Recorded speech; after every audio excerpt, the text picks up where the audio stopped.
Si me preguntaran sobre las mejores bandas de rock de los 80s, uno de los primeros nombres que me vendría a la mente, sin duda alguna, serían los Husker Du, banda formada a finales de los 70s en la ciudad de St. Paul, en el estado de Minnesota, en los Estados Unidos. Si me preguntan por uno de los mejores discos de rock and roll de los 80s, uno de los primeros títulos que me vendrían a la mente sería el disco Zen Arcade de 1984, publicado precisamente por los Husker Du. ¿Quiénes eran los Husker Du? Es una banda de rock, un trío de hardcore punk que hacía hardcore punk muy a su manera, de una manera muy iconoclasta, muy particular. Metían mucho tema introspectivo, mucho tema emocional, algo totalmente diferente a las temáticas de hardcore punk de los 80s. Además, incluían en su instrumentación guitarras acústicas, pianos, y su disco más importante, precisamente este Zen Arcade, es un disco doble, un disco conceptual, algo totalmente de ruptura en medio de la escena punk, la escena hardcore punk de los 80s. La banda estaba formada por el guitarrista y vocalista Bob Mould, un tipo que tocaba una guitarra Flying V, que era una rareza total en la escena hardcore punk. El baterista Grant Hart, un tipo que tocaba descalzo, le gustaba tocar descalzo la batería y tenía el pelo largo, otra gran anomalía dentro del mundo del hardcore punk. Y por si fuera poco, estaba el bajista Greg Norton, con un bigote enorme de esos de manubrio, que debió haberse visto bastante extraño.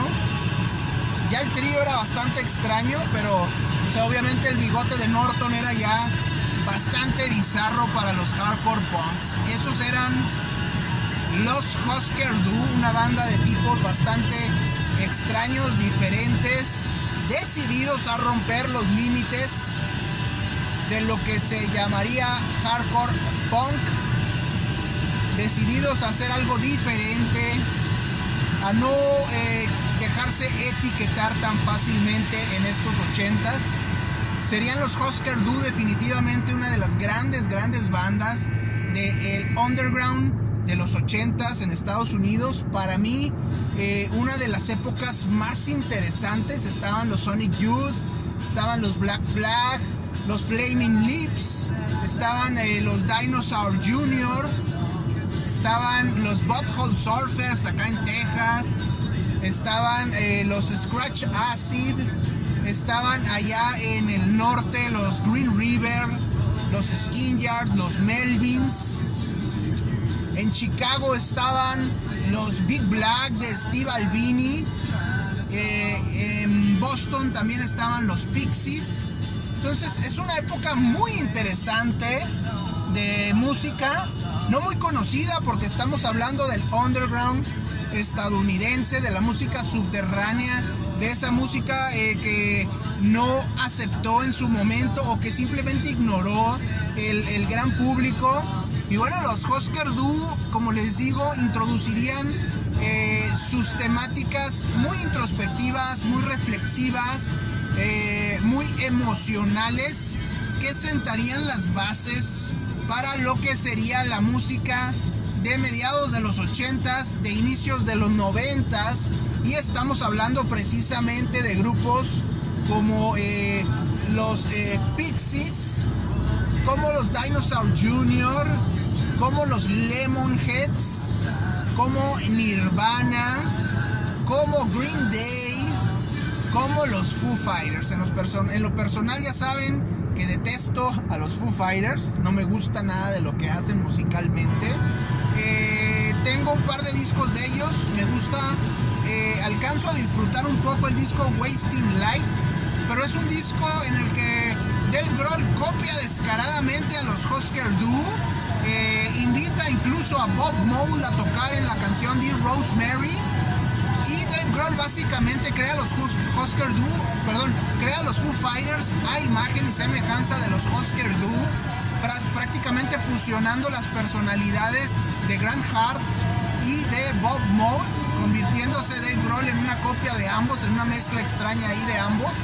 Y pues básicamente esos son los Foo Fighters. No es un grupo que me guste, la verdad, es un grupo que me aburre bastante. Tratan de ser los Husker Du, pero sin la mística, sin la mitología que rodeaba, como les digo, este trío de curiosos personajes. En su época, una banda de ruptura, la primera banda de hardcore punk en hacer un disco doble y en hacer un disco conceptual. En su mente, Bob Mould quería hacer un disco como Tommy, como Cuadrofenia de los Who, una especie de rock ópera, como el The Lamb Lies Down on Broadway de los Genesis, o como discos conceptuales como el Dark Side of the Moon de los Pink Floyd. Ese es el tipo de música que quería hacer Bob Mould, Grant Hart y Greg Norton, que eran grandes admiradores de grupos como los Beatles, como los The Who y como los Ramones, así de variadas, así de diferentes, así de diversas eran las influencias de estos Husker Du, y muchos dirían que parte del éxito de los Husker Du a nivel musical, porque no tuvieron mucho éxito comercial a nivel de ventas, sería el poder mezclar el sonido de bandas hardcore como Black Flag con el sonido de bandas de rock clásico de los 60s como los Byrds. Muchos dirían Husker Du es una mezcla de Black Flag con los Byrds, si algo así pudiera ser imaginado por alguien. Si no han escuchado a los Husker Du, bueno, traten de imaginarse una mezcla de Black Flag con los Byrds y más o menos tendrán una idea. La banda curiosamente lograría en algún momento ser firmada por Warner Bros.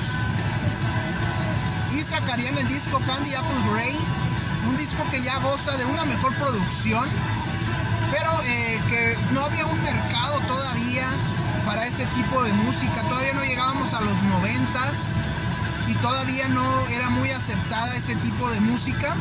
Sus discos anteriores habían sido grabados con la SST, la legendaria disquera hardcore de mente muy abierta del señor Greg Ginn, guitarrista de los Black Flag.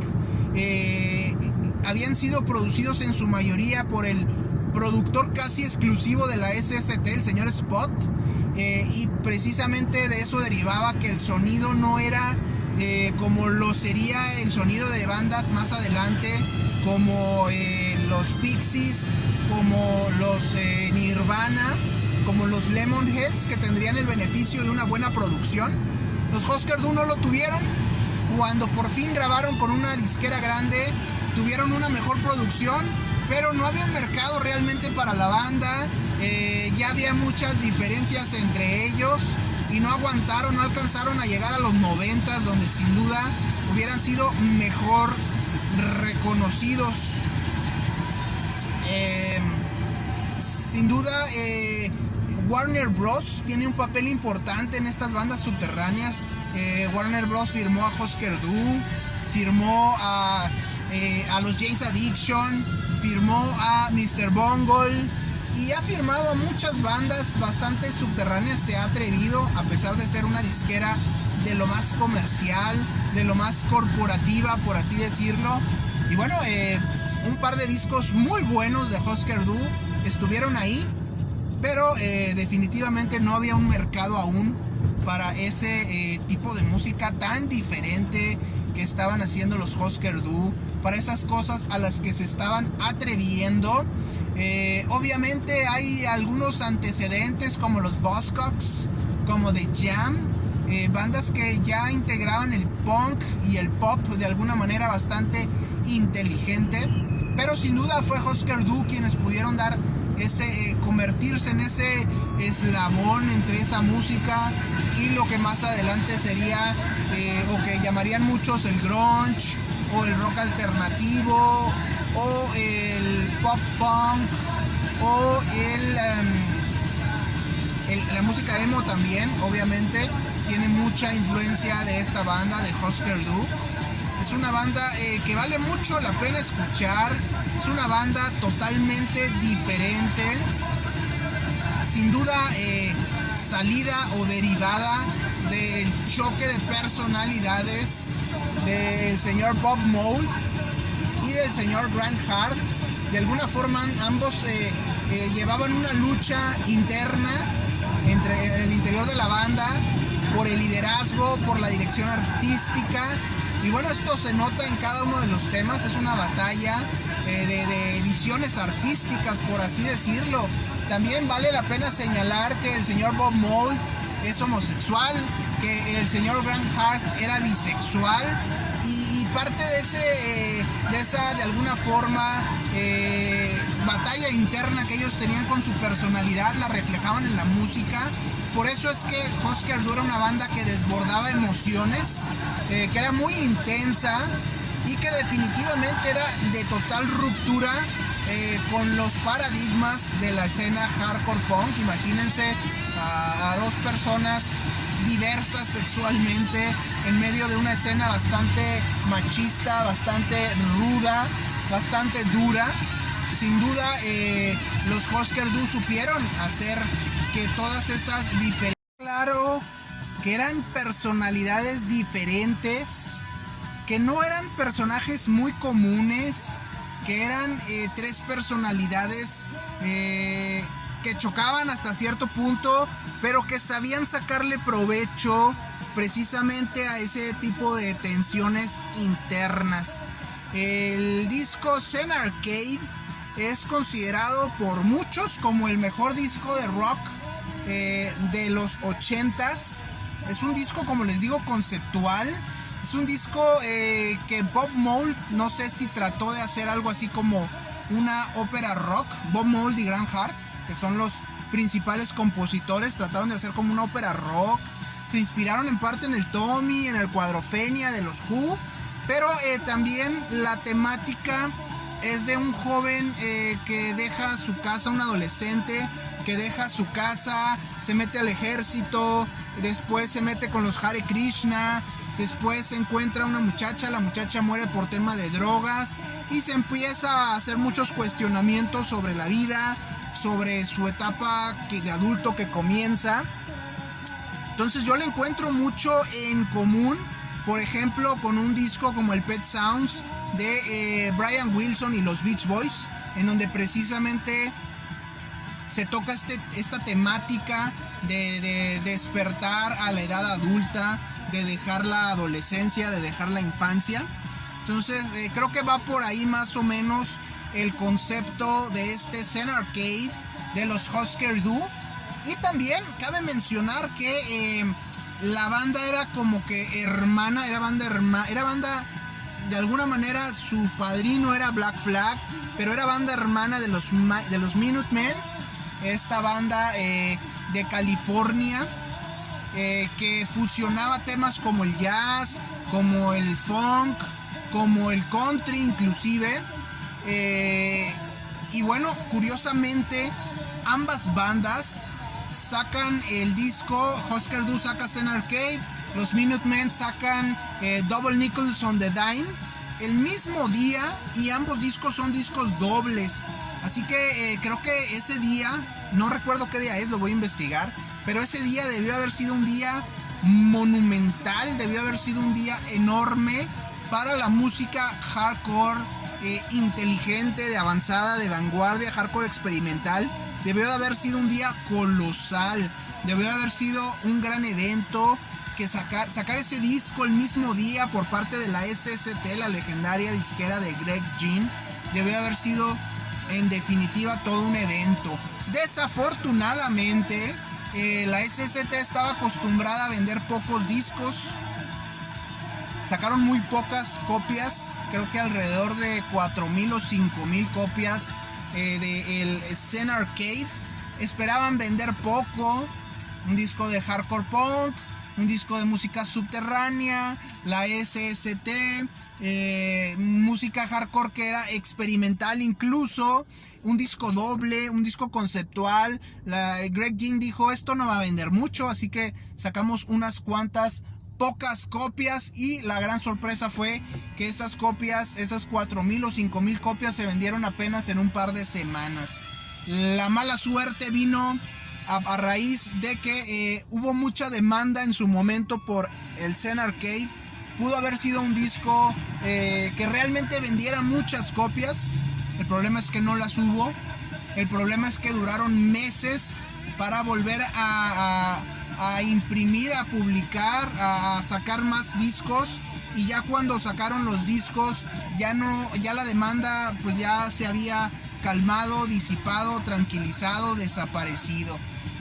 La consecuencia fue que un disco tan bueno, tan diferente, tan propositivo por parte de los Husker Du, pues no tuvo la trascendencia que debió de haber tenido, no tuvo el impacto que debió de haber tenido. No fructificó. Fueron pocas las copias vendidas, fueron pocas las copias compradas, pero sí el disco trascendió, se expandió en el mercado underground, se expandió en ese circuito que muchos conocimos, en el que los discos circulaban y los copiábamos de manera casera en las grabadoras que había.